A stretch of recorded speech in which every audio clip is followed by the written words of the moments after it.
Peut-être, Joël Dornet, ce serait l'occasion de poursuivre sur l'épigénétique, parce que vous l'avez abordé très rapidement en préambule de cette conférence, et pourtant c'est un sujet intéressant.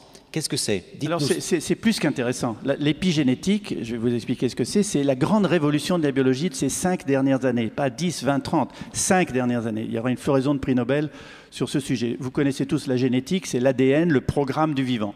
Et pendant très longtemps, on a cru que cet ADN ne pouvait faire des variations. C'est vrai d'ailleurs, c'est une réalité, par des mutations qui mettent très longtemps à se traduire par des espèces qui vont s'adapter et donc sélectionnées par la sélection darwinienne. Or, le programme de la vie ne code que pour 15% des machines-outils qui font fonctionner la cellule vivante, c'est-à-dire les enzymes et les protéines. 15%. Donc on s'est dit, mais qu'est-ce que c'est que le reste, les 85%? Et comme on ne savait pas, on a appelé ça junk DNA, ADN poubelle.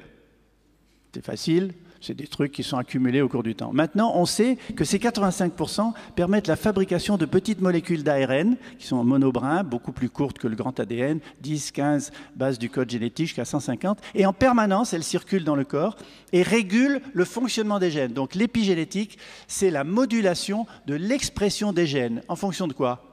En fonction du comportement. Votre comportement quotidien.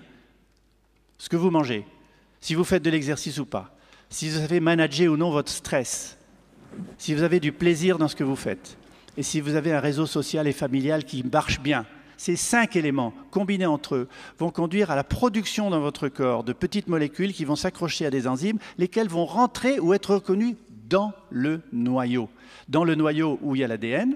Cet ADN est protégé par une gaine, comme un fil électrique est protégé par du plastique. Cette gaine s'appelle des histones, sont des protéines. Or, l'ouverture de ces histones permet de polymériser l'ADN en ARN messager, qui va permettre de fabriquer les protéines et les enzymes, ou non.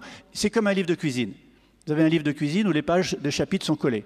Si le chapitre du soufflé au fromage est collé, vous ne pouvez pas faire de soufflé au fromage. Par contre, si le chapitre du poulet casserole est décollé, vous faites du poulet casserole. Mais si on recolle le chapitre du poulet casserole et qu'on ouvre le soufflé au fromage, vous ferez du soufflé au fromage. L'ADN, c'est comme ça. Il y a des gènes qui s'expriment, des gènes qui sont silencieux, des gènes qui sont inhibés. Et ça dépend de notre comportement. Donc, je finis là-dessus. Réalisez ce que ça représente pour la médecine préventive. Réalisez ce que ça représente pour vous. Vous pouvez être en partie responsable de votre santé. Oui, vous pouvez faire quelque chose pour vous.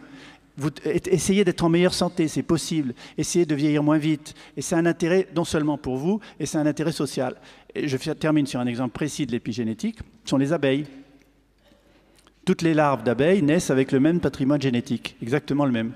Mais si vous donnez de la gelée royale à manger à certaines larves et pas à d'autres, elles deviennent des reines.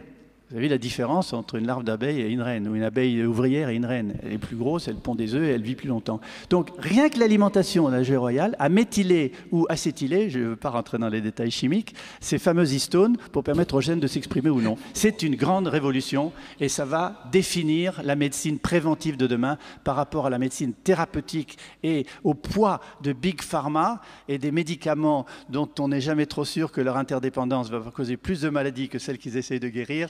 Voir ce qui est en train de se produire en ce moment avec des médicaments qui sont retirés du marché régulièrement. Merci.